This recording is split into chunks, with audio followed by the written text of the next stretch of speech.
Bueno, quería avisar también a los y las estudiantes, disculpar también, ya le avisamos a Domín, Florencia lamentablemente no va a poder estar con nosotros hoy porque, bueno, no se estaba sintiendo muy bien, le dio negativo el PCR, así que está bien, no es COVID, pero bueno, no se estaba sintiendo muy bien como para estar hoy con nosotros, así que eh, bueno, agradecer la presencia remota, agradecer a Domín por facilitarnos su trabajo en proceso, eh, que bueno, que son materiales que nos permiten, me parece, pensar mucho en un poco cuestiones muy contemporáneas, algo que a veces se da en los foros, pero que no siempre sucede. Y no es que eso, digamos, que el trabajo, además, creo que es un trabajo para pensar, bueno, los aspectos críticos del cine, ¿no? Y las cuestiones que podemos pensar de los resortes críticos del cine de masas, ¿no? Que es uno de los temas que me parece que estás trabajando en estas películas frente a otras lecturas. Pero bueno, voy a dejar una presentación formal que va a hacer acá el colega Álvaro, que sugirió además la presencia de Domín en nuestro foro, así que Álvaro, adelante, te cedo la palabra para presentar a Domín. Muy bien, bueno, buenas tardes a todos. Yo soy Álvaro Fernández Bravo, soy profesor del posgrado en Estudios de Literatura y Crítica Cultural de la Universidad de San Andrés. Y para los que vienen por primera vez al foro de Crítica Cultural, este es un espacio que ya existe hace unos cuantos años. Ya próximamente creo que van a ser 20 años, me parece que el año que viene, porque empezamos en el 2002, y que ahora está integrado al doctorado en literatura latinoamericana y crítica cultural, que es el mismo nombre del foro, y a la maestría en gestión cultural, ambos de la Universidad de San Andrés. Bueno, yo quiero darle la bienvenida a Domín, que muy gentilmente aceptó compartir con nosotros los textos que espero que ustedes hayan podido leer, que como hacemos habitualmente en el foro, son parte de un libro en proceso. La verdad es que yo lo conozco a Domín hace un tiempo y también he leído sus trabajos. Me parece que es uno de los críticos de cine más vibrantes y provocadores que tenemos en nuestro ámbito. Así que creo que este libro, como sus otros libros anteriores que ahora voy a mencionar, va a ser igualmente importante y materia de discusión. Bueno, Domín, para quienes no lo conocen, bueno, trabaja en varias universidades de Buenos Aires. Él es licenciado en Artes por la Universidad de Buenos Aires, donde también es profesor en la Facultad de Filosofía y Letras, además de enseñar en la UNA, en la Universidad Nacional de las Artes, y en la Fundación Universidad del Cine, en la FUC. En todos los casos sobre la misma materia de la cual nos va a hablar hoy, ¿no? Sobre cine moderno y contemporáneo. Domínez fue miembro fundador de una revista importante de cine, la revista Kilómetro 111, también otro espacio importante para pensar cine argentino, cine latinoamericano y cine moderno, y también dirigió una colección de cine en la editorial Santiago Arcos, donde se publicaron textos de Serge Daney y Pascal Bonitzer, entre otros. Voy a mencionar dos títulos, los dos libros que tiene Domín, además de este libro que está en proceso de producción. Su primer libro, que es Transiciones del cine de lo moderno a lo contemporáneo, que creo que es de Libraría, ¿no? Los dos libros son de la misma editorial, No, Domín. primero de Ah, Santiago no. Arcos. Ah, de Santiago Sí. Arcos, perdón. El primero, Transiciones del cine de lo moderno a lo contemporáneo, es publicado por Santiago Arcos, donde él dirigía esta colección que mencioné hace un momento, y el último libro, El fin de lo nuevo, un panorama alternativo del cine contemporáneo, que se publicó en 2019, ¿no? Viene de 2018, sí, principio del 2019. Sí. Principios de 2019. Bueno, Domín, quiero solamente añadir algo más que es importante para lo que vamos a conversar hoy, que Domín nació en Seúl, en Corea, ¿no? Así que creo que es alguien que nos puede hablar sobre la película Parasite, que es una de las Parásito, que es uno de los capítulos de ese libro en proceso, creo que con un conocimiento bastante más profundo que muchos de nosotros sobre la cultura coreana. Así que, como hacemos habitualmente en el foro, le vamos a ceder la palabra a Domín para que nos cuente, para que retome quizás algunos ejes de estos dos capítulos en proceso que ustedes espero que hayan podido leer, y que también amplíe para entender un poco mejor la línea de este libro que esperamos que ver publicado próximamente. Nuevamente, Domín, muchas gracias por haber aceptado la invitación y bueno, te escuchamos.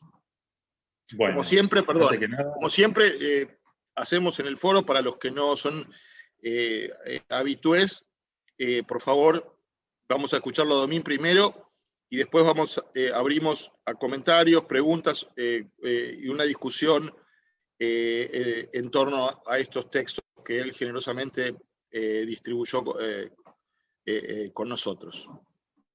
Bueno, gracias Álvaro. Bueno, antes que nada agradecer a Edgardo y a Álvaro por haberme invitado acá a presentar estos trabajos.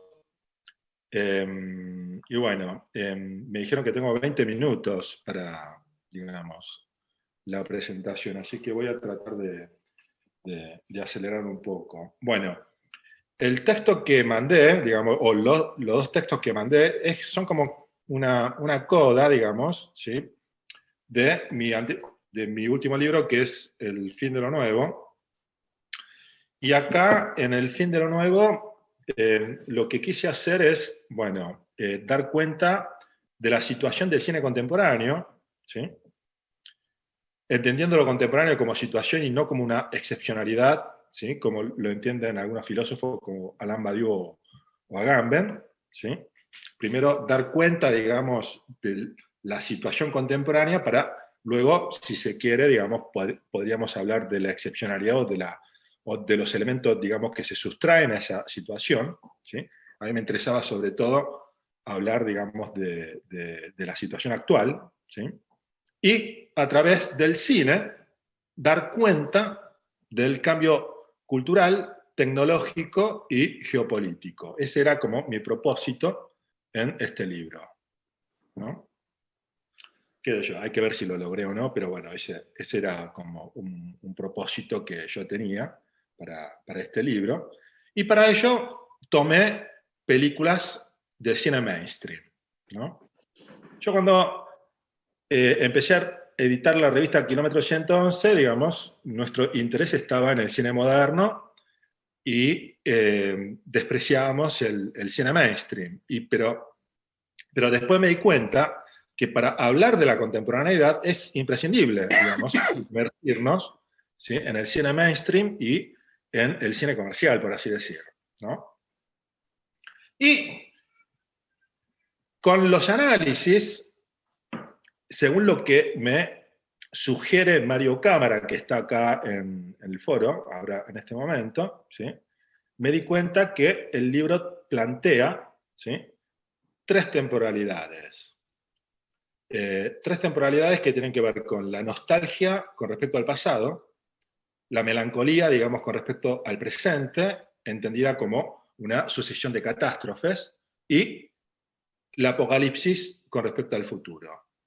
El clima cultural, si se quiere, digamos, que retrata el libro o que aborda este libro, ¿sí? tiene que ver con esta triple temporalidad, ¿no? Repito una vez más, ¿sí? nostalgia con respecto al pasado, melancolía con respecto al presente y apocalipsis con respecto al futuro, ¿no? Y esto desde el cine mainstream, ¿no? Esta triple temporalidad es lo que podemos ver en el cine mainstream o en en la cultura audiovisual mainstream. Y estaba pensando que es imprescindible romper con esta triple temporalidad, ¿sí? Que debemos romper con esta triple temporalidad, que el cine debería romper, digamos, con esta triple temporalidad y proponer, digamos, otro tipo de proyección hacia el futuro, ¿no? Eso es lo que estaba pensando. Y yo creo que estos textos que estuve, digamos, de alguna manera, bueno, pensando, ¿sí? Los dos primeros son sobre Joker y sobre Parasite, tienen que ver con este propósito, ¿sí? Y con el texto de Joker y Parasite, primero que nada, quería reivindicar, ¿sí?, la cuestión de la violencia, ¿sí? Reivindicar la violencia que hoy aparece, digamos, muy criticada desde los medios hegemónicos, ¿no? Siempre, digamos, recuerdo un capítulo del libro de Zizek que se llama Repetir Lenin, donde habla de la violencia redentora, y Zizek plantea que efectivamente no hay una vía directa, un pasaje directo entre la subjetividad burguesa hacia una subjetividad revolucionaria, dice. Ese pasaje no se puede dar directamente, sino que es imprescindible pasar por el club de la pelea, ¿sí? Es como un poco como lo que decía Luca Prodan, que hay que salir a la calle para que te caigan a trompadas, ¿no? Esa es un poco la idea. Aunque está el peligro, dice, de la conformación de un grupo digamos, fascista, ¿sí?, del club de la pelea. Para pasar, digamos, a la subjetividad burguesa, a la revolucionaria, hay que, digamos, pasar por este proceso de autodestrucción, y esto tiene que ver con la violencia, dice, ¿no? Me estaba fijando en los medios. Hoy, por supuesto, la crítica cultural, digamos, se consume por YouTube y por las plataformas, digamos, ¿sí? Por las redes sociales. Y hay muchos videos que abordan el Club de la Pelea, ¿sí?, el Club de la Pelea como una película, ¿sí?, que reivindica, digamos, al militante trampista. Lo mismo que la lectura de Joker, ¿no? Muchos críticos abordan tanto el Club de la Pelea como la película Joker como la subjetividad del votante trampista que está a favor de la violencia y es un resentido social que, digamos, ¿sí?, tiene esa vía, digamos, de descarga violenta, ¿no? Y a mí me parecía que había que, de alguna manera, invertir esa lectura y hacer una reivindicación de la violencia, sobre todo de la violencia visible en los medios, ¿sí? Y hacer, digamos, una especie de enlace, ¿sí?, entre violencia y visibilidad, y de cómo funciona esto culturalmente. Eso por un lado. Y por otro lado, en los textos que había pensado, es cómo salir de la agenda cultural actual, contemporánea, que está marcado, por supuesto, por el feminismo y la política de géneros. Que, perdón, pero tengo que, digamos, señalar que a mí me parece, esto obviamente puede estar equivocado, que estas agendas culturales que tienen un impacto, digamos, directo sobre la cultura audiovisual, ¿sí?, no discutan la economía. A mí me parece que habría que incluir, digamos, de esta agenda cultural, al menos, digamos, una discusión sobre la economía, ¿no? A mí me parece que tanto el multiculturalismo, el feminismo, como la política de género, lo que no hacen hoy es una profunda discusión sobre la economía. Esto es lo que digo una vez más, puede estar equivocado sobre este punto, ¿sí? Pero a mí me parece que, bueno, habría que cuestionar, digamos, en qué medida, ¿sí?, los movimientos emancipatorios hoy, ¿sí?, pueden, digamos, de alguna manera cuestionar la economía actual, ¿no?, que están marcados por estas agendas. Eso es lo que quería también, digamos, trabajar. ¿no? No sé cuánto tiempo me queda, pero bueno. Dale nomás. No, Por seguí, último, por favor. por último, también quería, ¿sí?, trabajar la cuestión de lo estético con relación a la ideología, ¿sí? Como la dimensión estética, ¿sí?, esto es un problema que tenemos en común con un amigo, que lo venimos pensando, ¿sí?, la dimensión estética, cómo incide en el funcionamiento de la ideología. Y esto es lo que, de alguna manera, en el texto sobre Parasite había, digamos, trazado, ¿no? Que obviamente hace falta una investigación mucho más profunda, ¿no? Pero a mí me parece que la cuestión estética, ¿sí?, la cuestión estética habría que combinarla con una crítica de la ideología, de cómo, ¿sí?, esto, digamos, puede llegar a funcionar. Esta cuestión entre estética e ideología me dio pie, sobre todo por la recepción de la película de Tarantino. La última película de Tarantino era Una vez en Hollywood, que supongo que muchos de ustedes han visto, ¿sí? Y revisando, digamos, las lecturas de esta película de Tarantino en las redes, veía que, bueno, las tendencias se volcaban, ¿sí?, en dos vías, ¿no? Por un lado, los que defendían la película decían que esta película, digamos, de Tarantino es importante por la cuestión estética, ¿sí?, por una cuestión cinematográfica. Y decían algo así como que a aquellos que no les gustó esta película no les importa el cine, ¿no? Y por otro lado, bueno, las lecturas ideológicas, ¿no? Las lecturas ideológicas de la película de Tarantino por un lado y, si se quiere, las lecturas estéticas por otro, ¿no? Esto es lo que veía en las redes. Y estaba pensando, ¿sí?, sin, digamos, decidir, digamos, sobre estas dos lecturas, yo creo que son lecturas indecidibles, lo que me podía, digamos, dar cuenta es que la dimensión estética nos permite, si se quiere, saltear la dimensión ideológica. O nos permite, digamos, aceptar, ¿sí?, dimensiones ideológicas que en otras formas estéticas no se podrían aceptar. Esto es lo que, digamos, podía darme cuenta con, digamos, estas observaciones, ¿sí?, sobre la película de Tarantino, ¿no? Bueno, a mí me parece que la cuestión estética con relación a la ideología es un tema pendiente que tenemos que pensar, ¿sí? ¿En qué medida, ¿sí?, en qué medida se puede justificar, ¿sí?, los contenidos ideológicos a partir de las formas estéticas? ¿No es cierto? Bueno, estas serán como algunas preocupaciones, ¿sí?, que, bueno, quería plantear en el futuro libro. Y, bueno, otra cuestión que quería hablar también, señalar, era que, bueno, releyendo hace poco el texto de Benjamin, el famoso texto de Benjamin sobre la obra de arte, al principio Benjamin señala que las transformaciones de la base, ¿sí?, económica, ¿sí?, de alguna manera repercuten en la superestructura con un retraso de 50 años, dice, ¿no? Y yo me puse a pensar, ¿sí?, ¿por qué, digamos, ¿sí?, esa percepción, ¿sí?, de esa relación entre base y superestructura en la década del 30 era de 50 años?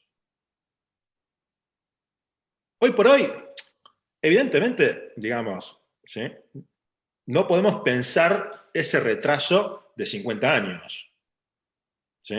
Incluso releyendo textos de Althusser y de Jameson, ya en la década de 60 y en la década del 80, lo que señalan estos autores es que esta relación entre base y superestructura, ¿sí?, cuestionan, digamos, el concepto de determinación, habla de la sobredeterminación y la, digamos, injerencia de elementos superestructurales en la estructura misma. Hoy por hoy esto es evidente, ¿sí? Esto es evidente porque no se puede, digamos, separar, ¿sí?, elementos, digamos, superestructurales que inciden directamente en la economía, ¿no es cierto? ¿Sí? Por ejemplo, el diseño, ¿sí? Hoy por hoy, esa separación neta entre superestructura y estructura y la, digamos, rapidez del impacto que tiene, digamos, entre superestructura y estructura, o estructura y superestructura, digamos, ¿sí?, es evidente, ¿no?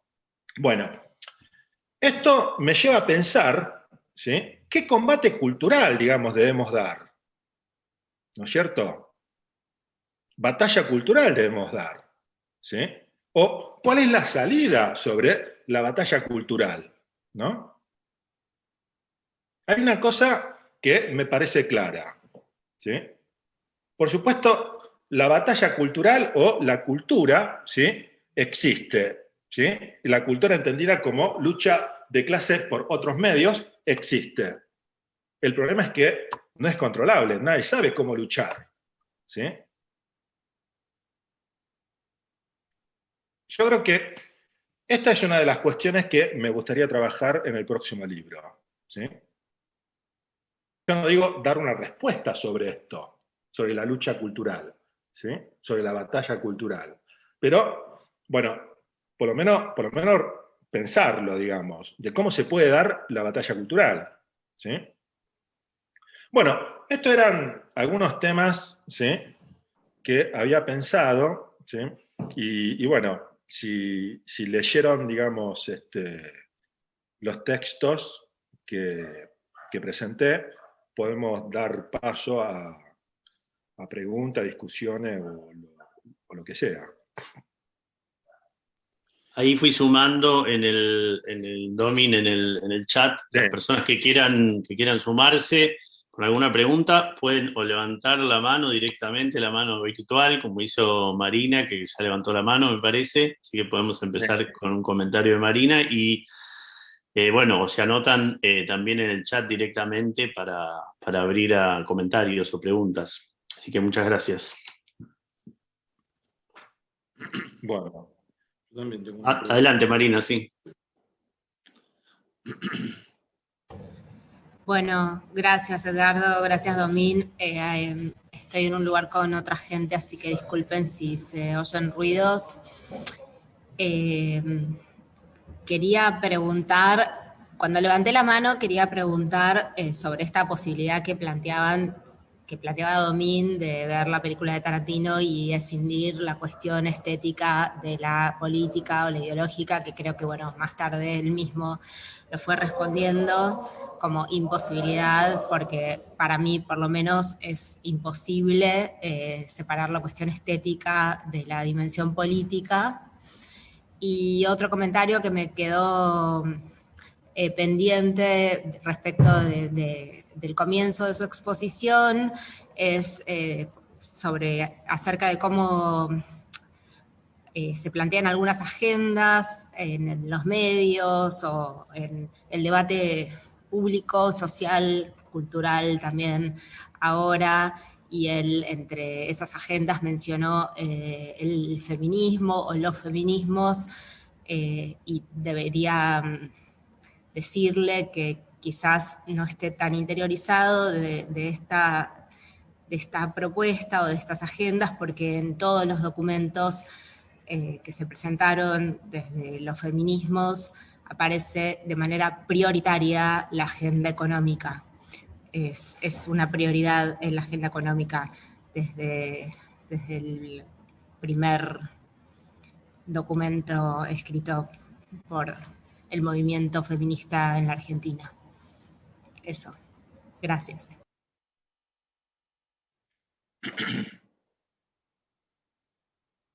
Bueno,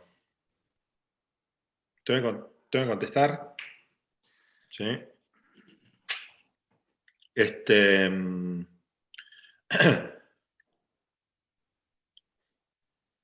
Yo tengo que decir que, bueno, nada, A mí me parece que transformaciones radicales sobre la economía hoy por hoy es muy difícil, digamos, aspirar, ¿no? Yo siempre, cuando hablo del texto de Mark Fisher, el realismo capitalista, y me preguntan qué es el realismo capitalista, pregunto lo siguiente, ¿sí?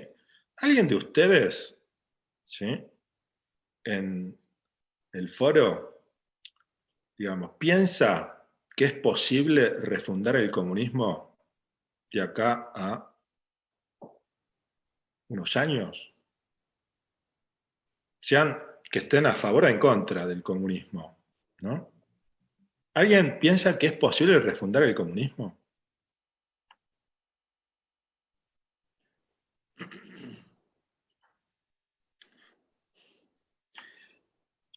Creo que Mario y Patricio levantaron la mano, pero creo que tenían una pregunta, ¿no? No era por... Porque tenían una pregunta, ¿no? Porque piensan Claro. que es posible refundar el comunismo. Bueno, cuando me preguntan qué es el realismo socialista, realismo capitalista, digo, esto es el realismo capitalista. La imposibilidad de pensar, digamos, la refundación del comunismo, ¿sí?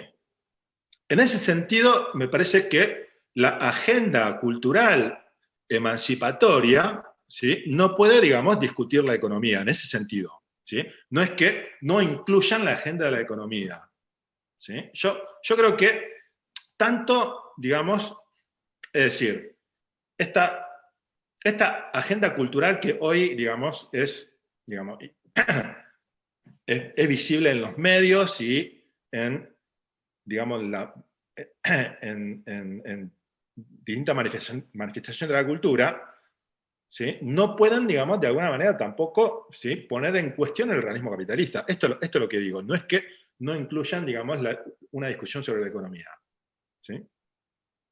Yo creo que, bueno, la cultura o las agendas culturales, digamos, ¿sí?, deberían ir más allá, ¿sí?, de estas cuestiones. Esto es lo que, ¿sí?, quiero señalar nada más. No sé si están de acuerdo.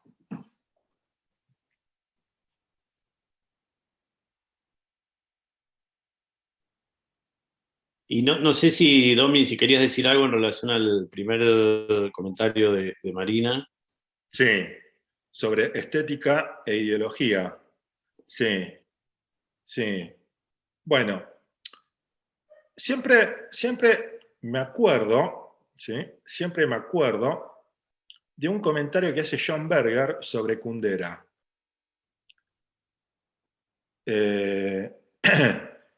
John Berger tiene un texto sobre la mierda y dice que, bueno, según Kundera en algún pasaje de una de sus novelas dice que, bueno, la existencia de la mierda, ¿sí?, desmiente la existencia de Dios, ¿no? Dice algo así Kundera, según Berger, ¿no? ¿Y qué comenta Berger? Berger dice, bueno, este es un típico comentario que hace un salto entre la repugnancia estética, ¿sí?, a un, ¿sí?, juicio metafísico, dice, ¿sí? Paso de una repugnancia estética, de un olor, digamos, a la inexistencia de Dios. ¿Sí? Y efectivamente, esto es lo que, ¿sí?, debemos evitar.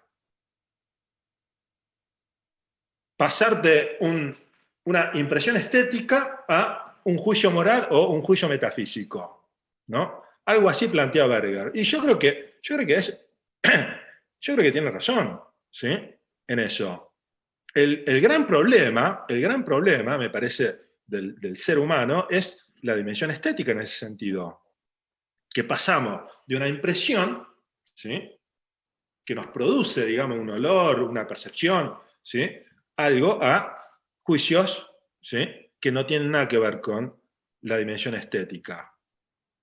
¿No es cierto? Y a mí me parece que la seducción de la ideología muchas veces se da por la estética. Esto está claro para mí en Tarantino, digamos, ¿sí? Tarantino, con sus formas estéticas tan seductoras, ¿sí?, digamos, puede plantear, digamos, cuestiones ideológicas, por supuesto, inaceptables para mí y para muchos. ¿no? No sé, son cuestiones muy, muy complicadas. Yo creo que yo tengo una hipótesis que no puedo comprobar, ¿no? Yo creo que el ser humano viviría mucho más pacíficamente si no tuviésemos sentido estético. ¿Sí? Es una hipótesis que no puedo comprobar, pero bueno, ¿sí? Tengo la impresión de que si no tuviésemos, digamos, si no pudiésemos distinguir, digamos, ¿sí? Algo desagradable de lo agradable, de lo bello y lo feo, si no pudiésemos distinguir, ¿sí? Esas categorías, viviríamos mucho más tranquilos, evidentemente. Pero bueno, no tengo vía para comprobar eso, ¿sí? No tengo forma de comprobarlo, ¿sí? Yo creo que la estética, la dimensión estética, es más bien una condena sobre el ser humano que una facultad que deberíamos celebrar, ¿sí? Eso es lo que pienso. Yo creo que detesto la belleza, ¿sí? Últimamente, ¿sí? La idea de belleza, ¿sí? Yo creo que, bueno, es algo pernicioso para el ser humano. Pero bueno, nada, eso. Tengo que seguir pensando igual. Estaba Patricio y después Álvaro y después Mario. Bueno, entiendo que me toca a mí. No, te quería hacer una pregunta por lo siguiente, que es algo en lo que estuviste merodeando y que está también en tu texto. Vos recién hablabas del desprecio de la belleza, del problema de la estética, del diseño, etc. Ahora, en el trabajo, entonces te quería preguntar dos cosas.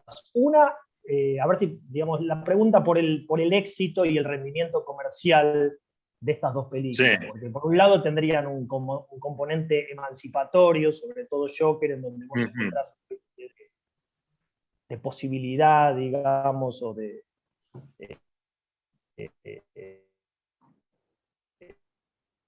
no se te escucha, se cortó, Patricio. bueno, efectivamente el hecho de que, perdón, ¿se corta? Sí, se cortó un poquito.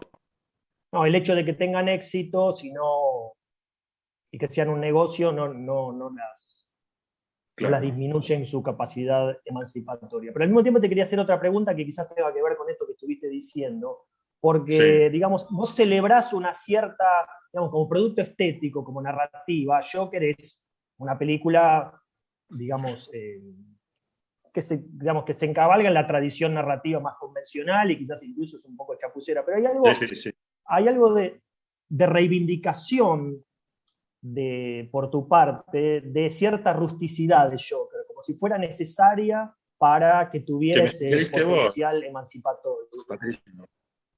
¿Okay? Sí. Bueno, entonces te quería preguntar por eso, y a propósito de la otra película también. Entonces, ¿cómo te relacionas con estas dos películas a propósito de eso que noto que recorre también, como de un cierto abandono del formalismo, de las preguntas por la forma, por la estética, por el diseño, ¿no? Como si advirtiera, como si, bueno, la pregunta esa fuera inconducente, ¿no? Como que te interesan ver otras cosas, ¿no? Pero al mismo tiempo rescatás que en una película se pueda plantear el problema del olor de los pobres, ¿no? Y no de la piel, entonces ahí hay una, digamos, es una película muy lograda en ese sentido porque trabaja con algo que al cine se le escapa, digamos. Al cine no se le escapan las voces, no se le escapan los aspectos, pero quizás el olor sí, ¿no? Entonces eso te quería preguntar, por estas películas como productos estéticos, ¿no? Como productos audiovisuales refinados o no, y cómo en ese sentido parece haber, a propósito de Joker, una especie de reivindicación de cierta tosquedad de la película, ¿no? De cierta simpleza quizás, ¿no? Que quizás ahí estriba ese peligro que vos decías de los usos que tuvo, ¿no?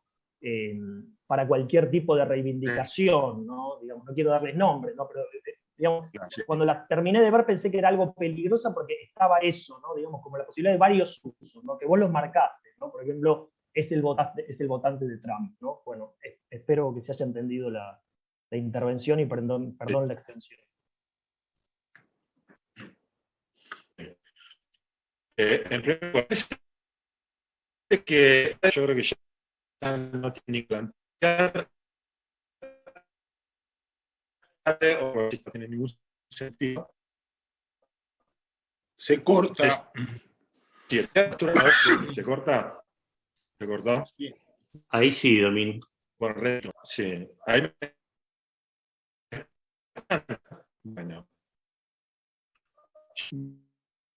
Bueno, o de resistencia. Se Se corta, está cortando, se corta. Se sigue cortando, Domín. A ver, ahí. No, está con la imagen congelada. A ver si a lo mejor sacás un poco el video, a lo mejor si se restablece. Ahí. ¿Me escuchan? Más o menos, sí. ¿Me escuchan? Hola. Te perdemos, Domín. ¿Querés intentar volver a entrar? Salgo. Eso, dale, a ver. Bueno, vamos a ver qué pasa. Tenemos ahí, Álvaro, estás vos después con una pregunta, un comentario. Estaba Mario Sí, con la mano levantada. Sí, bueno, vamos a esperar a que vuelva Domín, ¿no? Pero también si los estudiantes quieren volver a los textos, porque en realidad la presentación de Domín fue un poco alejada o muy amplia, una mirada muy amplia sobre el libro, pero como digamos, me parece que son dos películas que vieron, ¿no? Que casi todo el mundo vio, así que sería bueno, me parece que sería bueno volver a los textos si se puede. Hay un ¿Entró Domín? comentario de Luz también en el chat. A ver, Domín, si pudo sumarse. ¿Estás ahí? ¿Volviste? Sí, ahí te vemos. Vos estás silenciado. Está muteado. Bien. Ahí. ¿Escuchan? Sí, ahí te escuchamos. Sí. Buenísimo. Bueno, decía que para mí hoy, digamos, la modernista distancia, digamos, no tiene mucho sentido. De alguna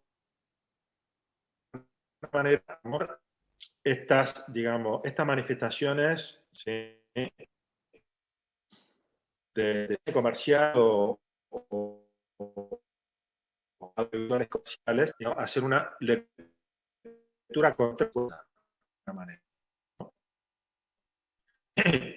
Y bueno, yo lo que veo hoy, por ejemplo, en el panorama, digamos, de la cinefilia en la Argentina, es que la tradición cinéfila o el drama de la tradición cinéfila genera, por ejemplo, a Godard, ¿sí?, para desprecio popular, ¿no? Los Godard, digamos, del alto modernismo, Perdón, Domín, te estamos perdiendo de nuevo. Sí. No sé, a ver si hagamos un intento más sin imagen, un poco siguiendo la dinámica. Creo que estaba sin imágenes, igual. ¿Me escuchan? Claro, quizás probar con el celular, Domín, si podés entrar con el celular, porque por la computadora está muy difícil escucharte.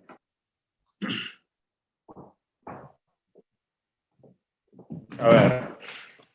Bueno, desconecto acá y trato el celular.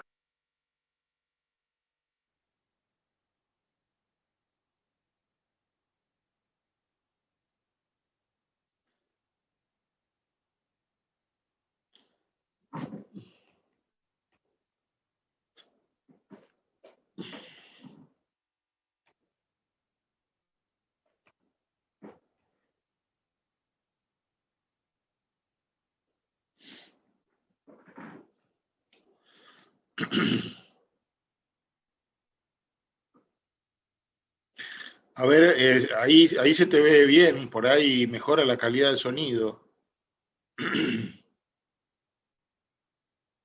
Ahí. Sí, ¿Me ahí, escuchan? ahí me parece que mejoró, ¿eh? Ahí mejoró. ¿No? Sí. Hola, hola. ¿Estamos ahora?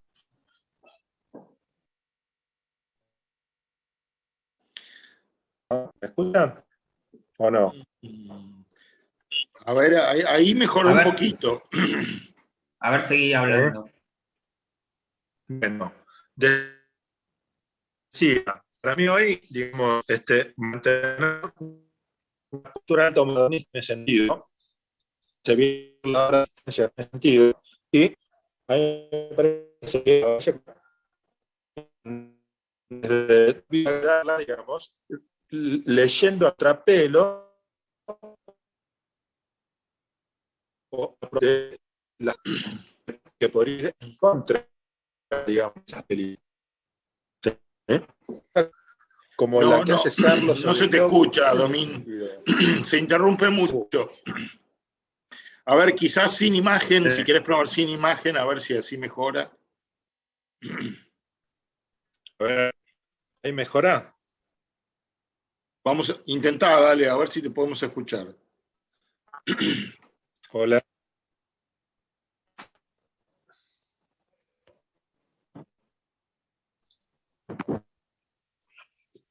Tal vez si usás datos propios, Domi, porque por ahí es la red de tu casa que está Sí, ahí funcionando está. mal. Ahí puse datos. Ahí Ahí puse ahora sí, datos. perfecto. Ahí está perfecto. ¿Te escucha mejor? Sí, ahí se escucha perfecto. bien. Perfecto. Bien. Bueno, decía, a mí me parece que hoy por hoy sostener, digamos, una postura altomodernista de resistencia, digamos, no tiene mucho sentido. Y por otro lado, digamos, el deber de la crítica es apropiarse, digamos, de estos objetos mainstream, ¿sí? Para volverlos en contra. Y la cuestión, digamos, que veo en la cinefilia, digamos, local, es que, bueno, amén de que la cinefilia local, digamos, la mayoría es de derecha, ¿sí? La cinefilia en Argentina es de derecha, y a mí me parece que hoy por hoy, bueno, el fenómeno que puedo, digamos, señalar es que la gente se apropia de Godard para despreciar el populismo, por ejemplo, ¿no? Y bueno, yo quería, digamos, ponerme en la otra vereda, ¿no? Para, digamos, hoy por hoy, las formas modernistas, ¿sí? La cuestión de la resistencia, digamos, ¿sí? Es para de alguna manera, ¿sí? Alejarse ¿sí? De ciertas políticas populistas, y a mí me parece que, bueno, esa es una función que debemos evitar. Eso es lo que puedo contestar a Patricio. No sé si... Sí. Bien, no sé si Edgardo sigue ahí, pero puedo hacer un comentario a Domín un poco más amplio. No sé si Edgardo, porque creo que Edgardo también estaba con algunos problemas de conexión. Quería mencionar, para los que no leyeron, el artículo de Beatriz Sarlo que se publicó en Revista del Cine, ¿no? En el número 7 de Revista del Cine, que creo que es un buen contrapunto para la lectura que hace Domín de Joker, ¿no? Y creo que gran parte del debate que él plantea tiene que ver con muchas de las líneas que aparecen en esa revista, ¿no? Donde... Sí. Yo igual no quiero polemizar con Revista de Cine porque tengo muchos amigos ahí. No, yo no estoy diciendo que vos polemices, pero me parece que bueno, por generosidad a la audiencia, ese artículo de Sarlo se puede leer muy en relación, claro. Plantea una relación interesante con el tuyo, ¿no? A pesar de que el tuyo, digamos, lo escribiste antes. Yo lo escribí de Sarlo antes, sin haberlo leído, ¿no? Sí, yo lo escribí antes. A mí me gustaría, Domín, que volviéramos un poco a los textos que vos distribuiste para que nosotros leyéramos, ¿no es cierto? Porque creo que ahí hay una zona de conversación más rica, ¿no? Sí. Porque lo que planteaste en tu presentación es, digamos, algunas ideas macro sobre el libro que todos esperamos leer, pero quizás como se trata de dos películas que mucha gente seguramente vio, y que además tienen una enorme densidad contemporánea, ¿no? Porque todo lo que esas películas están planteando, incluso leer los capítulos de tu libro, en el momento presente, en el momento en el que estamos ahora, ¿no? En la catástrofe de la pandemia, creo que le da una enorme actualidad, y creo que eso puede enriquecer la conversación con la gente que está escuchándonos aquí en el foro. Yo quería entonces volver un poco a las películas y a la cuestión de la temporalidad, de la que hablaste en tu presentación. Porque creo que ahí hay un núcleo muy potente, ¿no? Que muchos de los que cuando vimos esas películas, hace tan solo, digamos, 2 o 3 años atrás, antes de que la pandemia comenzara, también nos sentimos fuertemente conmovidos por muchos de los problemas que esas películas traían.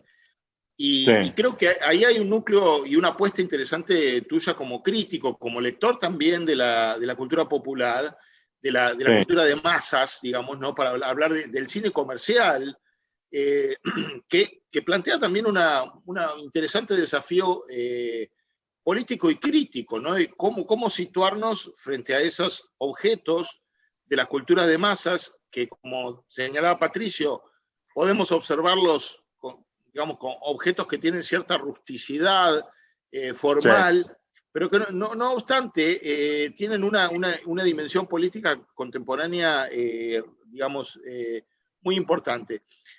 Mi pregunta tenía que ver justamente con la cuestión de la heterocronía, es decir, cómo estas películas están hablando, están trabajando en una dimensión temporal compleja donde coexisten esas dimensiones, digamos, si vos querés, de nostalgia, pero al mismo tiempo donde la frontera o el límite entre el presente, el futuro y el pasado quedan completamente disueltas, ¿no?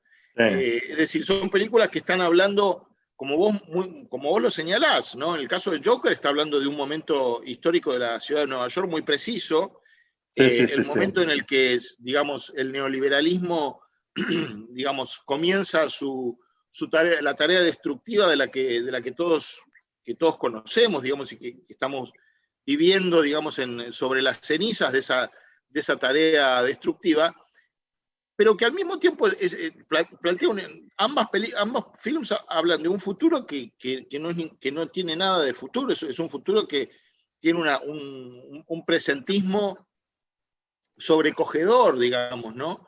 Es decir, creo que ahí hay una zona que me gustaría ver si podés expandir ese problema y quizás volver un poco a las dos películas, ¿no es cierto?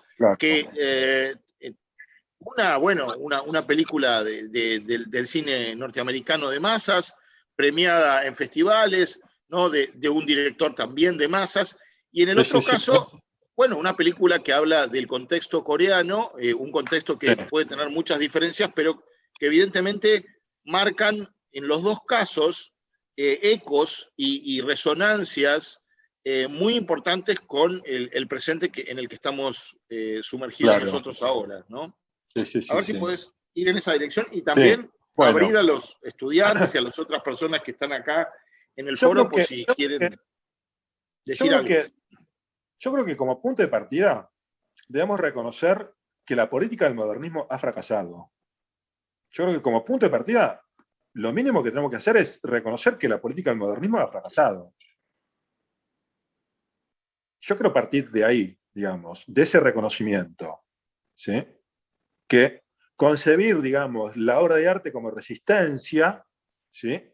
como negatividad frente a la instancia social, digamos, esa postura ha fracasado. Y yo creo que tenemos que partir de ahí. ¿Y qué nos queda? Bueno, yo creo que no hay posible, digamos, transformación social, o no es posible proyectar una transformación social, ¿sí?, sin apropiarnos de las, ¿sí?, manifestaciones de la cultura mainstream.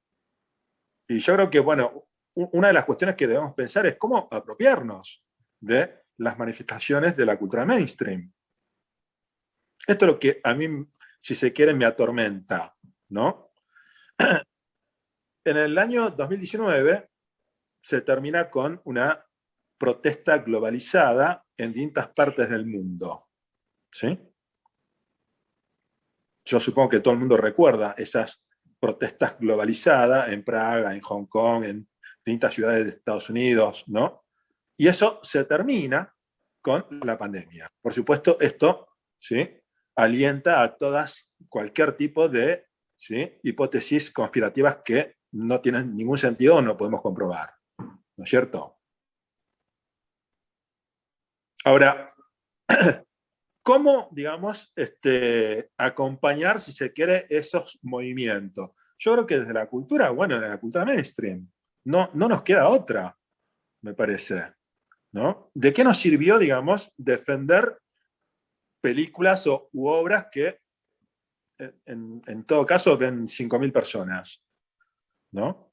Yo creo que efectivamente los modernistas actuales, ¿sí?, se apropian de las formas para despreciar, ¿sí?, ciertas políticas populistas, que por supuesto tampoco estoy de acuerdo con las políticas populistas, ¿sí?, pero que las formas modernistas sirvan para despreciar el populismo, me parece que hoy, bueno, el papel que cumple es muy triste, me parece.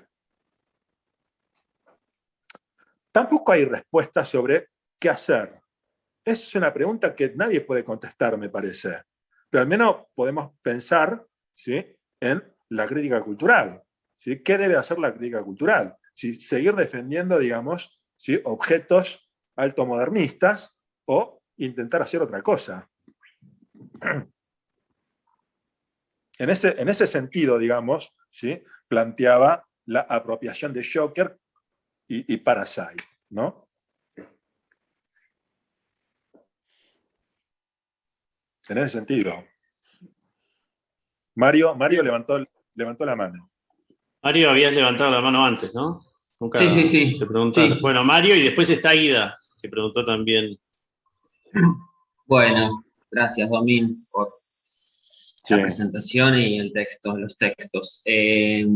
No, estaba pensando, cuando levanté la mano tenía una pregunta y ahora tengo otra, Sí. o sea, dejo la primera, porque de algún modo la fuiste contestando.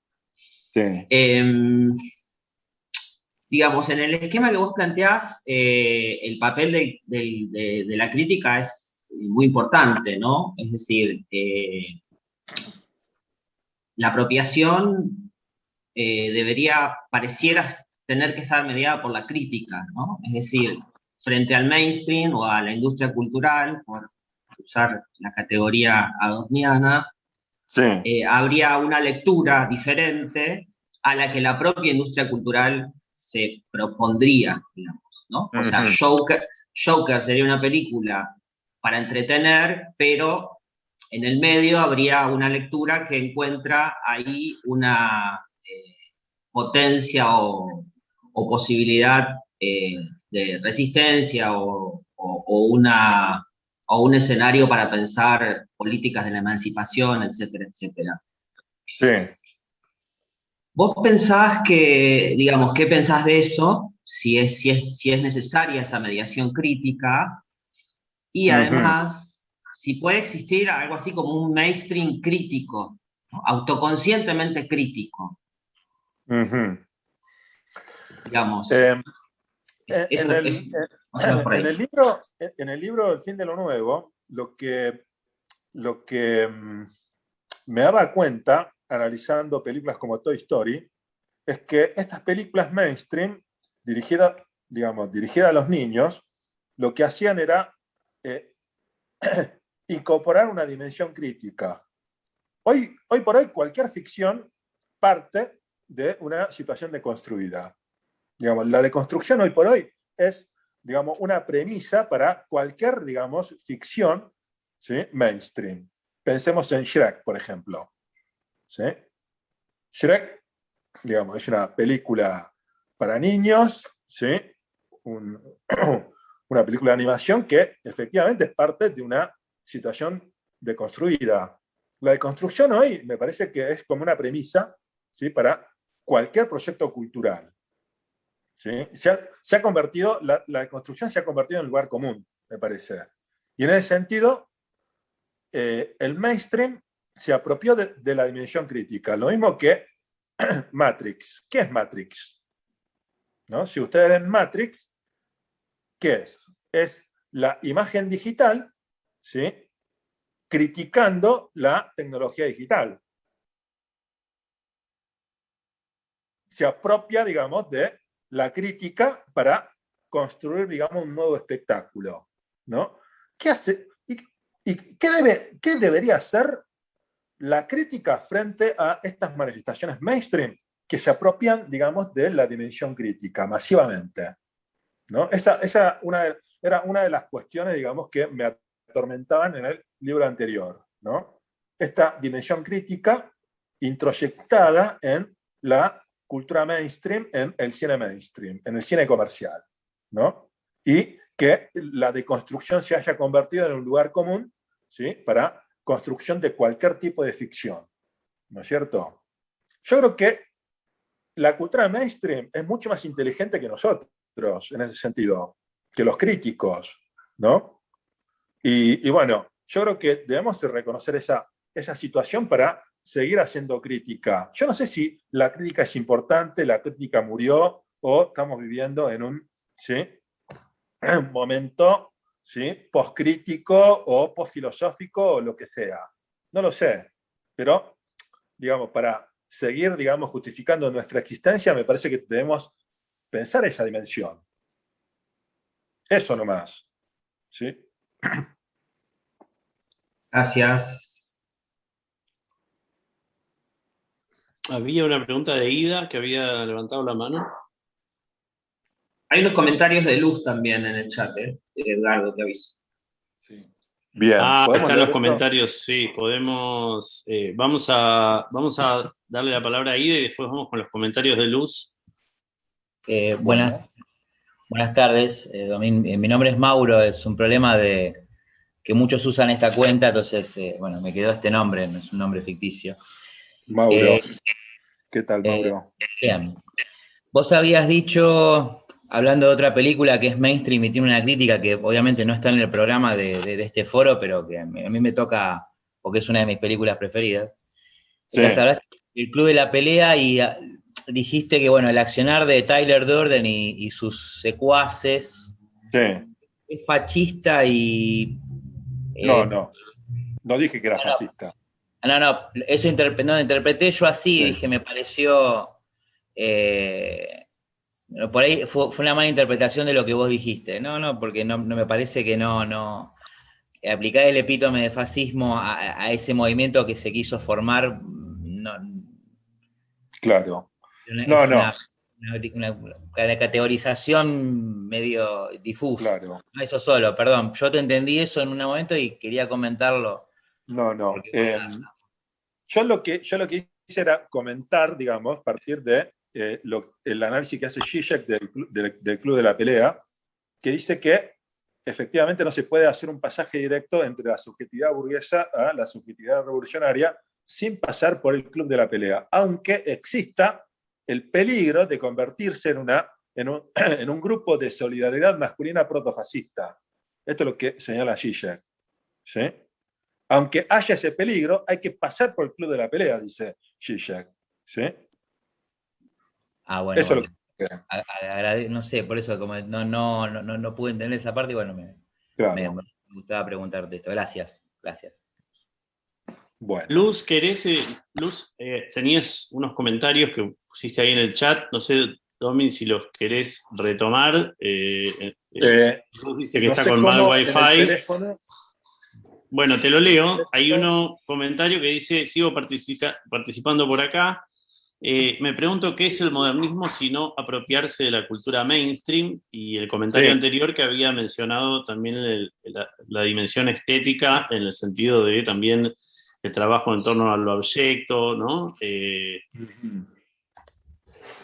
No, No sé, a Luz, ver, si querés. si A ver, dale. puedo explicar. No, eso me parece, ese comentario me parece que fue en relación a lo que vos habías dicho con respecto a la estética, ¿no? Algo de Sí, que seríamos mucho más felices si no tuviéramos la estética, y no sé claro. si tiene que ver con tu argumento específico, ¿no? En relación a esto. Lo que sí, digamos, yo lo que decía es que, bueno, que la estética también, que me parece que no necesariamente tiene por qué definirse como lo bello, ¿no? Y que hay un montón de otras maneras de pensar Claro. estético Sí, sí, sí, sí. que no tienen que ver con eso. Lo bello. Y Sí. que bueno, que en ese sentido me parece bueno, que es un poco como acotada esa definición para pensar que esa es digamos, porque lo que entiendo es que tu argumento un poco saca de lo estético la posibilidad de resistencia, ¿no? Digamos, y de Ujú. la vanguardia, así como, bueno, como algo terminado, ¿no? Entonces, bueno, me preguntaba un poco eso, y algo que decías más adelante con respecto al modernismo, ¿no? Y a lo mainstream, porque Claro. si bien entiendo que vos, o sea, manejando una definición adorniana de modernismo, es lógico que uno piense que lo mainstream es, bueno, aquello que queda fuera. Pero hay Sí. tantas otras, ¿no? Y ha habido tantas vanguardias, ¿no? Tantas maneras, y justamente una de ellas es apropiarse de la cultura popular, ¿no? Qué sé yo, el pop, ¿no? Sin ir más Sí, sí, lejos. sí. Sí, sí, sí, sí, sí. Entonces, un poco quería preguntarte cómo pensás eso, porque me parece que está muy bueno lo de agarrar, ¿no? Joker, y agarrar, digamos, todas estas películas que tienen algo para decir, y Parasite, ¿no? Y me interesó Claro. mucho toda esta cuestión de la violencia, pero me parece que las categorías teóricas ahí como que no las entiendo demasiado en relación a la propuesta, ¿no? Quería ver Claro. si Eh, querías precisar algo más en relación a eso. Pero a la en cuestión realidad, estética. por eso, Sí. dije las preguntas también como disparadores, pero no hace Sí, falta sí, que sí. me respondas específicamente, ¿no? Sino más bien para pensarlo un poco. Sí, sí. Bueno,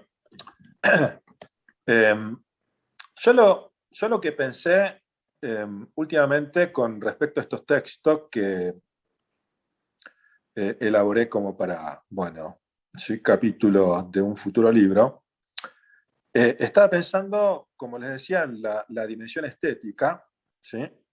Y bueno, es en el siglo XVIII que aparece, digamos, la cuestión de la estética como, ¿sí? Emancipación de la humanidad, ¿no? Está el texto de Schiller sobre la emancipación de la humanidad en el siglo XVIII, y también aparece, digamos, en la modernidad de la cuestión de la educación a través de los, digamos, sentidos, del gusto, y hoy por hoy, si debemos pensar, digamos, la educación, digamos, estética o la educación del gusto, yo creo que, bueno, es inseparable de la economía hoy por hoy, la dimensión estética, ¿no? Muchos hablan hoy del capitalismo artístico o del capitalismo estético porque la dimensión estética es fundamental para la economía actual. Por eso los diseñadores, ¿sí? Son personajes fundamentales en el capitalismo actual, ¿no es cierto? Y, y yo creo que, bueno, justamente hoy toda la clase media lo que quiere es refinar su gusto, ¿no? A través de la gastronomía, a través del diseño, ¿sí? a través de, bueno, nada, de cursos sobre cine, sobre literatura, ¿sí? Lo que quieren es efectivamente educar su gusto, ¿sí? ¿Para qué? Para hacer un consumo diferencial, ¿no es cierto? Yo creo que hoy la dimensión estética no tiene nada de emancipador en ese sentido, ¿no? No sé si están de acuerdo. Eso es lo que yo veo, que la dimensión estética, la educación por el gusto, ¿sí? No tiene nada de emancipador, sino todo lo contrario. Funciona todo lo contrario hoy. Y Sí, yo creo lo que... que pasa es que Sí. la dimensión estética, ¿qué sería ahí, no? Porque, digamos, si vos pensás la dimensión estética desde el punto de vista, no sé, de Rancière, por ejemplo, que tiene que ver más bien con una, digamos, el disenso, ¿no? Y un cambio de... Bueno, por ahí es otra la respuesta que tenés, ¿no? Entonces, como que ahí hay algo que, digamos, que sigue siendo vanguardista, por supuesto, pero que hay un cambio en relación a la manera que sirve para esto que vos estás diciendo del diseño también, ¿no? De disponer los objetos y las imágenes en el espacio y en el tiempo, ¿no? Y que según esa disposición se produce una mirada diferente, ¿no? Digamos, me parece, pienso por esto que estás diciendo del diseño, ¿no? Y que eso puede, por supuesto, ser en algún sentido emancipador o no, digamos, ¿no? Eso es lo que... No, yo no estoy tan segura para de mí que no. ¿no? ¿Cómo? Para mí no. Claro. Para mí no, porque ¿cómo funciona el diseño hoy? ¿Cómo funciona el diseño hoy? ¿O qué es el diseño hoy? Funciona como una extensión de la subjetividad en donde me encuentro conmigo mismo en una mercancía. Así funciona el diseño hoy para mí. ¿Sí? El diseño es efectivamente una extensión de la subjetividad que me permite encontrarme conmigo mismo en una mercancía. Cuando encuentro unas zapatillas que son justo para mí, bueno, ¿sí? Es a través del diseño. Y efectivamente, hoy el diseño es lo que sustenta esta parafernalia del consumo. Sin diseño no habría necesidad de tanto consumo hoy. ¿Sí? Por eso, digamos, esto ya Adorno se dio cuenta en la década de 60, cuando decía que ya no se consume valor de uso, sino se consume valor de cambio e intercambiamos valor de uso, decía ya en la década de 60. ¿Sí? Y esto es patente, digamos, en la contemporaneidad, ¿no? Que efectivamente consumimos diseño, no valor de uso. Consumimos más diseño que valor de uso. Y la economía actual se sustenta, ¿sí? en el valor simbólico, en el diseño. Victoria Beckham dice, tengo 2.000 pares de zapatos y quiero más todavía. ¿Sí? ¿Por qué sucede eso? Por el maldito diseño. ¿Sí? Si no hubiese tanto diseño, no habría tanto consumo.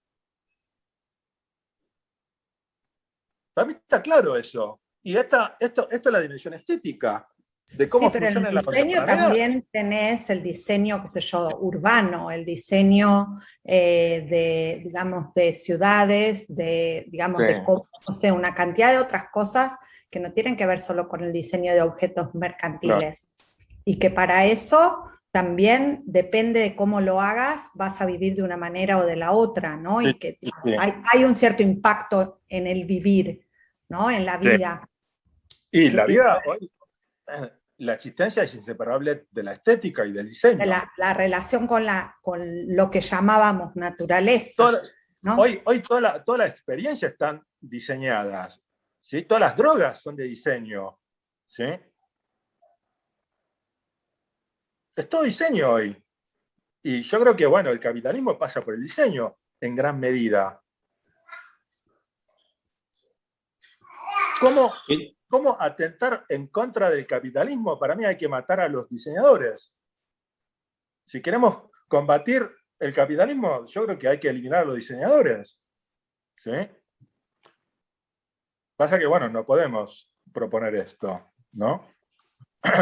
Tengo una pregunta, Domina, en relación con Sí. eso, porque retomando también la pregunta de Mario, una segunda pregunta que te había hecho Mario en relación al potencial crítico que vos lo afirmás en torno a estas películas, Joker y Parasite, digamos que también se valen mucho de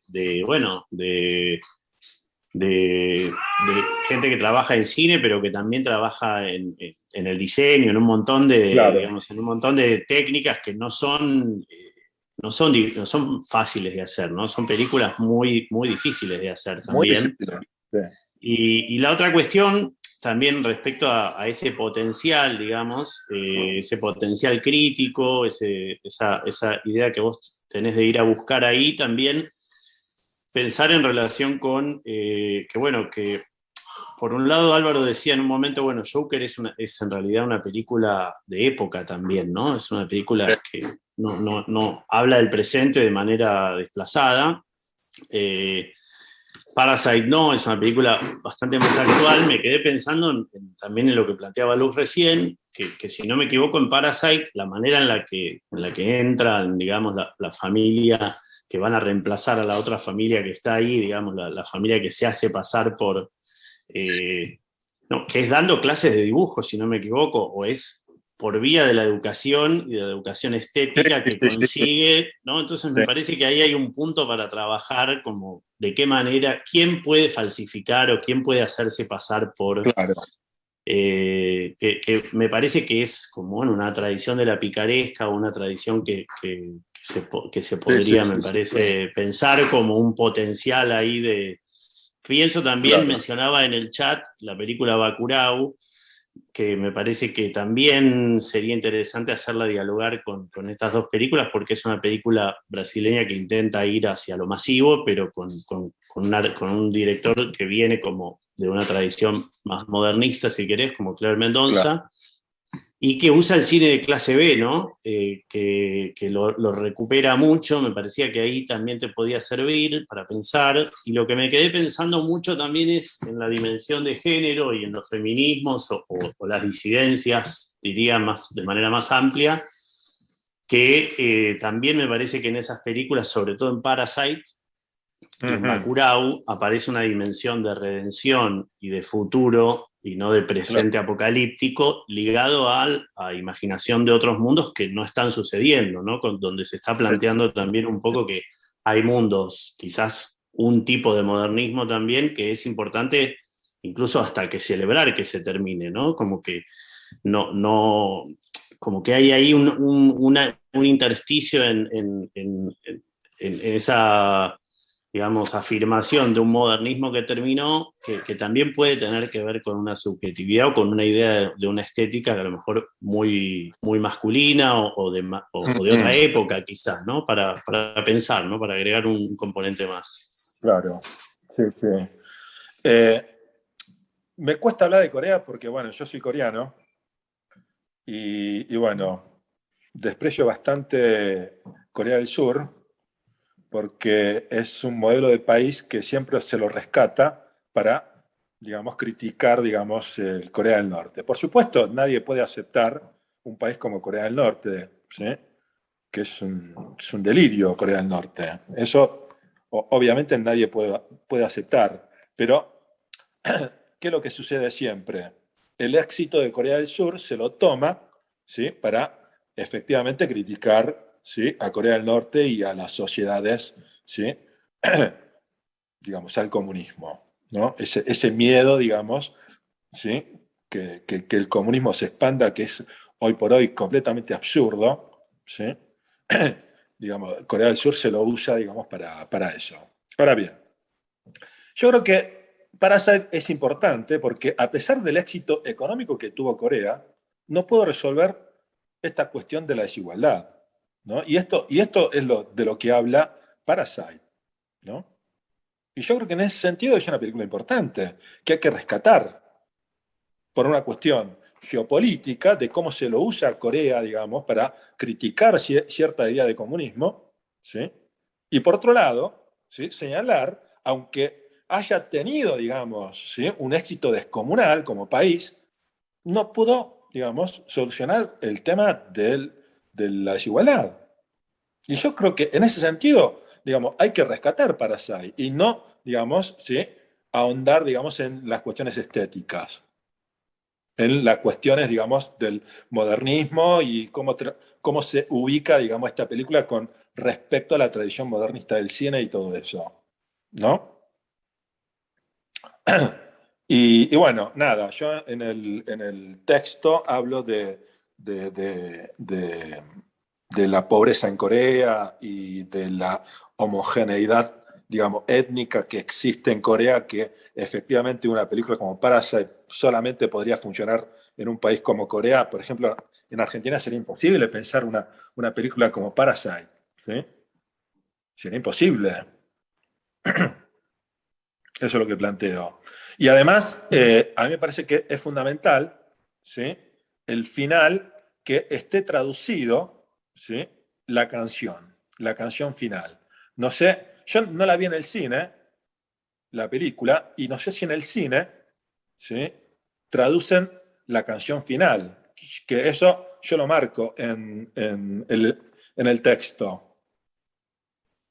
No sé si alguien vio la película en el cine y, digamos, traducen la canción final. Yo la vi en Porque el la cine, pero canción no final, recuerdo la porque traducción. no la traducen. Bueno, es fundamental que esté traducida la canción, porque la canción dice que para que el hijo pueda llegar a comprar esa casa, ¿sí?, necesita trabajar 580 años más o menos, ¿sí? Muchos confundieron, digamos, el final, que si el tipo, el hijo, digamos, se ponía a trabajar, podía acceder a esa casa. Y la canción desmiente, digamos, esa fantasía, ese sueño del hijo, del reencuentro con el padre comprando la casa.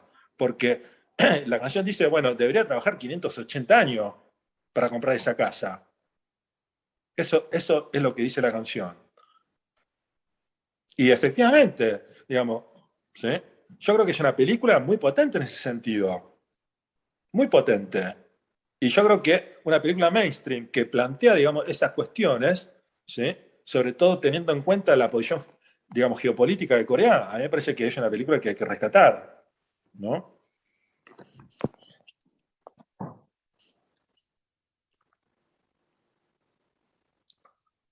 Bueno. ¿Puedo hacer otra pregunta? Mario, Sumar adelante. un comentario, no sé, algo así. Digo, en un momento hablabas de Benjamin, ¿no?, en la presentación. Sí. Que, bueno, en ese retraso entre base y superestructura Sí. de 50 años, Sí. que no sé de dónde sacaste esa versión, pero bueno, después me la pasás. Pero la pregunta es la siguiente. Sí. Ahí Benjamin habla de el efecto de choque, ¿no?, del cine, de ese espectador distraído que se vuelve experto también, ¿no? Sí. ¿Cómo has reflexionado sobre qué modalidad de recepción tiene este cine mainstream en este momento? ¿Qué tipo de efectos produce en el espectador? ¿O cuál es tu hipótesis respecto a eso? ¿Sigue siendo ese choque? ¿Sigue habiendo un espectador distraído? Yo creo que el texto de Benjamin, hay que leerlo con los textos de Eisenstein.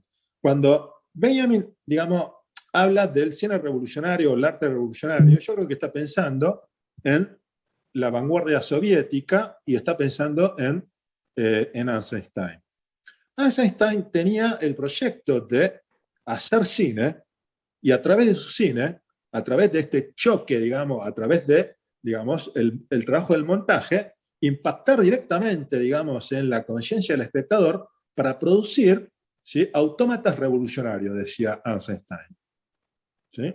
Su propósito era producir, ¿sí?, autómatas revolucionarios a través del cine. Por supuesto, ese proyecto fracasó, masivamente fracasó, porque lo que triunfó fue, digamos, Hollywood, ¿no? La hipótesis, digamos, la tesis de Paul Virilio, que continúa Benjamin, es que Hollywood, digamos, Segunda Guerra Mundial, ¿sí? Que era, digamos, un enfrentamiento entre Hollywood y el Teatro de Berlín, y gana el Teatro de Berlín, ¿no? Mientras que en la Unión Soviética triunfa el realismo socialista, ¿no? Destruyendo, digamos, toda la vanguardia soviética. Hoy por hoy, todo ese conocimiento sobre cómo manipular al espectador, ¿y quiénes los tienen? Y Netflix, Amazon, ¿sí? No los cineastas modernistas, evidentemente. ¿Sí? Tampoco se lo proponen, quizás. ¿Cómo? Tampoco lo proponen, quizás. ¿Lo propone? No, tampoco esos cineastas modernistas que vos llamás se proponen esas ambiciones de Eisenstein, digamos. Por ahí Claro. proponen una sala con poca gente y bueno, y ya está. Y ya está. Sí. Y yo creo que la batalla cultural no se puede dar en una, ¿sí?, sala de cine con 20 personas. No sé. ¿Puedo sumar algo? Porque, a ver, no sé si me expliqué bien. Digamos, imaginemos la sala llena, mirando durante muchas funciones llenas, mirando Joker, ¿no? O Sí. Parasite. Digamos, desde tu lectura, desde tus lecturas, bueno, hay ahí una serie de cuestiones críticas Sí. que vos vas detallando, ¿no? ¿Qué pasa en la gente que ve esa película? ¿Has pensado Claro. en eso? O sea, cuando la gente cuando termina la película sale pensando algo parecido a lo que Me vos planteás. me encantaría tener una respuesta sobre eso, pero bueno, evidentemente, ¿sí? Evidentemente no tenemos ninguna respuesta, ¿sí? Deberíamos ser psicólogos experimentales y ver cómo impacta, digamos, en la mente de los espectadores, ¿sí?, estas películas. Ese saber yo creo que lo tiene Netflix, ¿sí? Netflix yo creo que, bueno, debe tener un arsenal de psicólogos de cómo deberían hacer, digamos, la serie para captar la atención del espectador. Bueno, esa es la sospecha que yo tengo. Pero bueno, hace poco vi... Parasite se dio en Netflix Mirá, durante un tiempo. Y mirá. además hay una serie del director Del mismo que director. se estrenó en Netflix. Hace poco vi una serie que se llama Billions, no sé si alguien la vio, y un personaje me llamó mucho la atención porque, bueno, es sobre un tipo que es millonario y que trabaja en, digamos, en bolsa, y bueno, tiene un arsenal un equipo de empleados que compran y venden acciones y especulan, ¿no? Son financistas y en su equipo tiene a una psicóloga que tiene la función de alentar a los empleados para que produzcan mejor, para que puedan hacer mejores negocios, ¿sí? Y que es un, ¿sí?, personaje fundamental en la serie, ¿no? Y eso me llamó mucho la atención, porque ella, digamos, como psicóloga, ¿sí?, su función es aumentar la productividad. Y el presidente, digamos, de la empresa, ¿sí?, confiaba muchísimo o le da muchísima importancia a la psicóloga, ¿no? Y ahí me di cuenta que efectivamente hoy el funcionamiento del capitalismo no puede ser independiente, digamos, de cuestiones psicológicas. Y esto también es lo que efectivamente señala, ¿sí?, Mark Fisher en el realismo capitalista, ¿no? De la dimensión psicológica del capitalismo. Y cómo el capitalismo digamos, insiste en despolitizar la enfermedad mental. Pero bueno, yo creo que desde el lugar de la crítica, ¿sí?, no podemos hacer grandes cosas, salvo, ¿sí?, rescatar, digamos, ¿sí?, algunas manifestaciones culturales y bueno, y esperar que las cosas sucedan, ¿no? No sé qué otra cosa se puede hacer desde la crítica cultural, digamos. yo creo que, bueno, hay que ver cómo se puede combinar la crítica cultural con la militancia, ¿no? Eso nomás. No sé si te contesté, Mario. Sí. O te decepcioné. No, pensaba en, digo esto y no hablo más. Pensaba en el texto de Rancière, vos que sos un ranceriano también, en el espectador Sí. emancipado, ¿no? Yo últimamente tomo distancia de Rancière. Yo creo que, bueno, Rancière a mí me sedujo mucho en un momento, pero hoy por hoy me parece que, bueno, ser rancieriano en Argentina no tiene mucho sentido. Tal vez en Francia, pero en Argentina me parece que no tiene mucho sentido ser rancieriano, porque este es un país ya rancieriano, ¿no? No sé qué opinan ustedes. Para mí, Argentina es un país rancieriano, ¿no? donde los ignorantes se emanciparon y pueden tomar la palabra y decir cualquier cosa. Si no, miren a Macri. Para mí ya es rancieriano este país, en ese sentido. Y yo creo que la política del progresismo hizo bastante daño también, ¿no? Esto de permitir que cualquiera tome la palabra y diga cualquier cosa, me parece que también hizo un daño, ¿no? No sé qué opinás, Mario, vos de esto. No sé. No sé qué decirte, tendría que pensarlo. Para mí, el problema de Rancière es que no piensa el problema de la estupidez. Él piensa la cuestión de la igualdad de la inteligencia, pero no problematiza el problema de la estupidez. Tal vez los obreros franceses son todos inteligentes, pero bueno.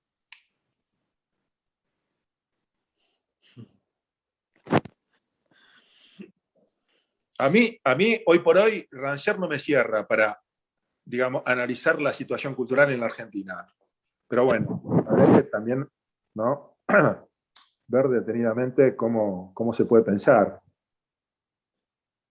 todas estas cuestiones. Del odio, ¿no? También de los discursos más que de la esfera pública mucho más odiosa, mucho más radicalizada, que está en el final de Joker, ¿no? Que me parece que ahí, nada, es interesante que el final de la película y ese personaje, esto que vos planteás como la cuestión psicológica del capitalismo, en ese personaje no puede controlar la risa por una cuestión también psicológica del personaje.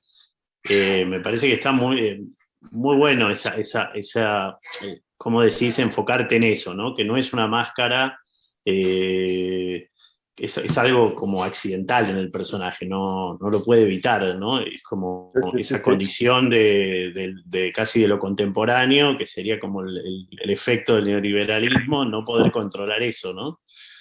Efectivamente, Edgardo. Sí, yo quisiera agregar algo más en relación con la cuestión de la máscara, que también me quedó pendiente en mi lectura de tus capítulos, Domín. Ahí también me parece que hay una zona importante para pensar, digamos, las luchas contemporáneas, las formas de resistencia, incluyendo la agenda de género, ¿no? De la cual hablaste hace un momento. Para pensar la relación entre máscara y persona, ¿no? Que es toda hay todo un largo archivo, un amplio archivo, ¿no? Para pensar la relación entre máscara y persona, y también la relación entre máscara y lo impersonal, ¿no? Muchas de las agendas de género, también toman esa dimensión impersonal y colectiva, ¿no?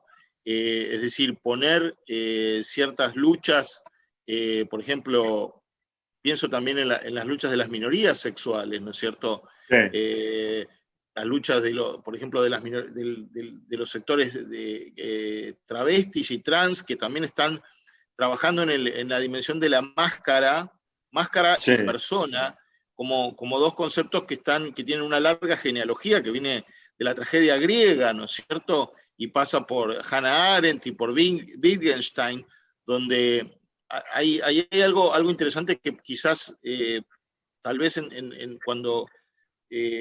cuando avances en tu libro, cuando lo publiques, podrías profundizar en esa dimensión. Es una dimensión también fuertemente política, ¿no? Hay una política ahí colectiva, sí, impersonal, ¿no? Donde Máscara y Persona trabajan de una manera muy contemporánea y donde también las agendas de género creo que anclan en esa relación, ¿no? No sé si es algo que pensaste o tenés algo para decir al respecto. A mí me parece que, bueno, hoy cuando se habla de la sociedad de control, cuando Deleuze plantea, digamos, en la década del 90 que estamos saliendo de la sociedad de disciplina y estamos entrando, digamos, a la sociedad de control, ¿sí? Yo creo que, bueno, hoy ese planteo, digamos, ya es una realidad. Ya vivimos en una sociedad de control. Y una de las dimensiones fundamentales de la sociedad de control son las cámaras inteligentes, que efectivamente funcionan a través del reconocimiento facial, ¿no? Hace poco recuerdo en Facebook que alentaban poner, digamos, en Facebook una foto, la foto de uno con la diferencia de 10 años, ¿no? Y esto, evidentemente, tenía que ver con el reconocimiento facial, ¿no? Y a mí me parecía que la dimensión de la máscara recobraba, digamos, una, ¿sí?, potencia política en ese sentido, en contra de la sociedad de control. Y Joker plantea, digamos, ¿sí?, la máscara como una instancia, ¿sí?, efectivamente anónima, que se puede masificar y que cualquiera puede tomar ese lugar, ¿no? En ese sentido, me parecía que la máscara hoy tenía una dimensión política, en contra, digamos, de la sociedad de control, ¿no? Hoy por hoy, el proyecto que hay en China, por ejemplo, de punto ciego cero, ¿sí?, convierte, digamos, a todo un país como China en una especie de reality show, ¿no? Sí. Hoy por hoy, bueno, efectivamente, en China, digamos, el proyecto es que no haya punto ciego y que todos los ciudadanos estén controlados por cámaras inteligentes. Y el sistema, digamos, social en China es como un reality show donde cada uno, digamos, según el comportamiento, va ganando puntaje para acceder a la educación, a la salud, y bueno, y si vos vas al supermercado y compras mucha bebida alcohólica, eso te baja punto, por ejemplo. Ya ni siquiera va a hacer falta, digamos, un aparato represivo en un país como China, ¿sí? Y los disidentes, obviamente, ¿sí?, que no pueden acceder ni a la salud ni a la educación, bueno, ¿sí?, ni hace falta reprimirlos, ni hace falta, ¿sí?, ponerlos, digamos, en prisión a los disidentes. Y en ese sentido me parece que la función de la máscara hoy es, digamos, tiene una dimensión política muy clara, ¿no? Frente a las cámaras inteligentes, frente a esta sociedad de control. Sí, eso se llevó adelante en Hong Kong y también, claro, se puede pensar en algún, por ejemplo, la performance de las mujeres de Chile, que se reprodujo, claro, masivamente, ¿no es cierto? Donde hay ahí una dimensión impersonal y colectiva, donde lo impersonal cobra una nueva dimensión política, ¿no es cierto? Claro. Yo siempre digo lo mismo. Argentina tiene problemas del siglo XX todavía, que todavía no salió del siglo XX, ¿sí? Ahora, cuando salga del siglo XX va a tener problemas del siglo XXI, que no sé si no son peores. No sé si no son peores los problemas del siglo XXI, ¿no? Paul Jung-Han, con la pandemia, ¿qué decía? Que los países occidentales iban a adoptar, ¿sí?, las formas de control de China para controlar a la población, ¿no?, con la excusa de la pandemia. Yo creo que esto ya está sucediendo con las redes. ¿no? Ya está sucediendo con las redes esto.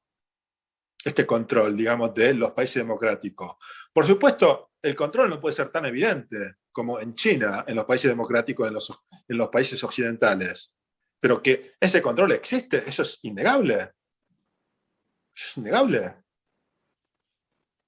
Que Google te controle por el celular, eso es innegable.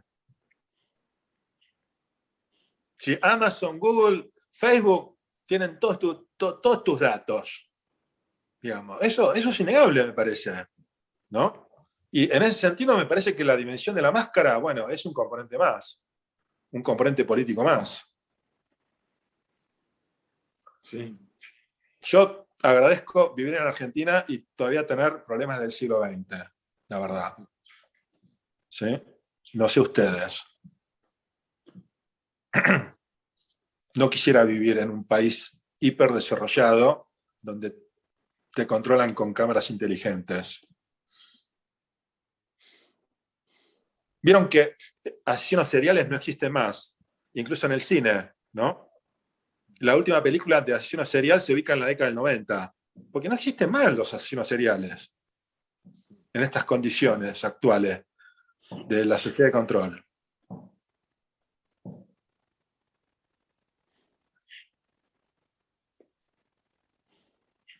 Vieron que tampoco hay robos a los bancos, porque la logística, ¿sí?, la tecnología que implica robar un banco, ¿sí?, es más cara que, ¿sí?, digamos, el dinero que pueden obtener robando un banco. Pero están los hackers, ¿no? Están los hackers, por ejemplo, que los hackers que usan las máscaras, ¿no? ¿Cómo se llama? La red de hackers, ¿no? Sí, sí. El que robó el Banco Río, ¿sí?, el que hizo el robo al Banco Río, ¿qué dijo? Yo fui el último en hacer un robo analógico. ¿Sí? Hoy por hoy el robo analógico no existe más. Es la época de los hackers, ¿no? Y efectivamente en Mr. Robot, que es sobre el hacker, digamos, fundamental la máscara, ¿no? La Casa de Papel, acá Patricio Fontana, sí, me señala otras series, sí, otras películas. Pero bueno, ya se va haciendo medio tarde, no sé ustedes. Son 19:41. Muy bien, Domi, perfecto. Un No sé timing si espectacular. Sí, No no sé sé si si hay tienen- alguna última pregunta, algún último comentario para cerrar.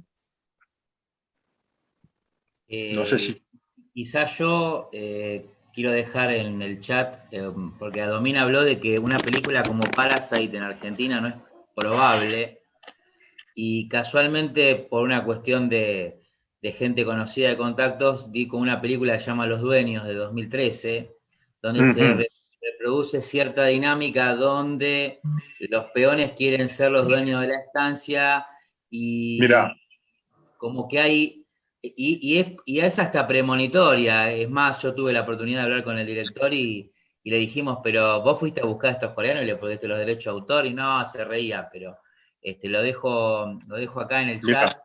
Es una interesante película ambientada en el Tucumán del 2012, 2013, con todo lo que ello implica, y que bueno, que reproduce esa dinámica, y hay como un correlato entre un filme y el otro.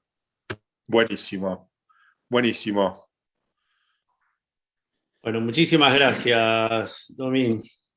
No, gracias a ustedes, gracias por participar, y bueno, nos vemos pronto, ¿sí? Con un asado en lo de Álvaro, supongo, ¿no? ¿Cómo no? ¿Cómo no? Sí, sí. Están todos invitados. Sí. Bueno, gracias a todos. Gracias, Domín. ¿Sí? Gracias. Muchísimas gracias. Chao, chao, que anden bien. Gracias, Domín.